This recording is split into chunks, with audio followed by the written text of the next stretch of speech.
Mending perangkat desa tidak usah digaji karena tidak ada pekerjaan. Sahabat sekalian, sebelum lanjut jangan lupa follow akun ini dan sebarkan sebanyak-banyaknya. Terkait dengan perangkat desa ya, yang dikomentari bahwa tidak ada kerjaan, maka tidak usah diberikan gaji. Ya, ini saya pikir keliru ya. Pemerintah desa termasuk perangkat desa di dalamnya pekerjaannya banyak ya, pekerjaannya berat, dan kalau tidak hati-hati maka bisa beresiko hukum.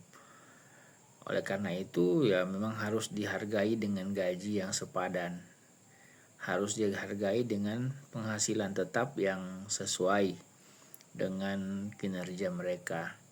Dan saat ini pemerintah sudah menetapkan lewat PP 11 tahun 2019 terkait dengan penghasilan tetap perangkat desa, itu sudah diatur.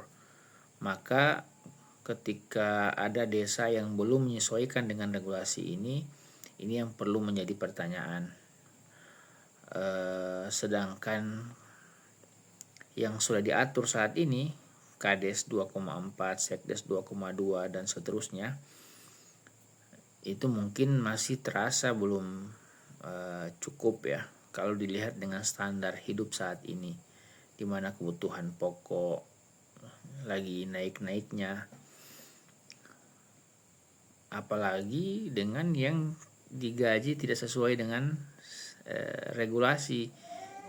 Misalnya hanya 800.000, hanya 500.000. Nah, sayang gitu ya. Apalagi tidak digaji sama sekali. Nah, perangkat desa itu masuk mulai hari Senin, Selasa, Rabu, Kamis, Jumat. Dari jam 8 sampai jam 4 sore.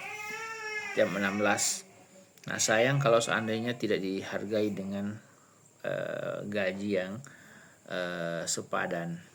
Oleh karena itu perlu juga dipikirkan ya, terkait dengan tunjangan. Kalau misalnya ada kelonggaran dari anggaran daerah, dari misalnya APBDes, ada sumber-sumber pendapatan lain, perlu dipertimbangkan juga adanya tunjangan.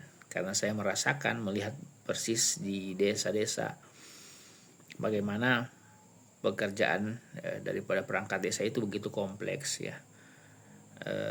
Bukan hanya masalah administrasi, tetapi sampai kemudian terjun langsung ke masyarakat untuk menangani masalah-masalah sosial ya, masalah misalnya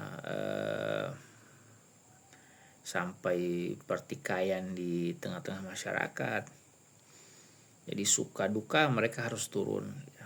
Apalagi kepala dusun, kepala kewilayahan itu 24 jam ya.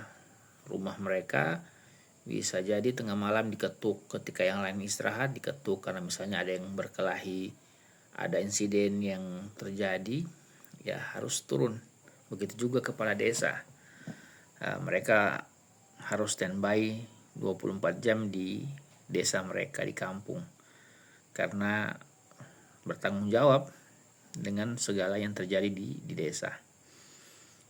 Dan pasti ketika pemerintah di atasnya, kecamatan, kabupaten misalnya, ketika mengklarifikasi, cari informasi, nah orang pertama yang ditelepon adalah kepala desa, orang yang pertama ditelepon adalah perangkat desa. Nah, sehingga berat pekerjaan menjadi pemerintah desa, kepala desa maupun perangkat desa. Maka sudah seharusnya kemudian penghasilan mereka disesuaikan dengan regulasi dan tambah ya dengan tunjangan jika memang ada kelonggaran ya di daerah, di desa, ada pendapatan-pendapatan yang bisa dialokasikan untuk tunjangan, ya diberikan. Saya menanggapi begitu. Jadi kalau tidak digaji kasihan, ya pekerjaan mereka banyak. Harusnya mereka digaji dengan gaji yang sesuai. Nah, minimal regulasi sudah mengatur sesuai dengan regulasi. Ya, terima kasih. Semoga bermanfaat.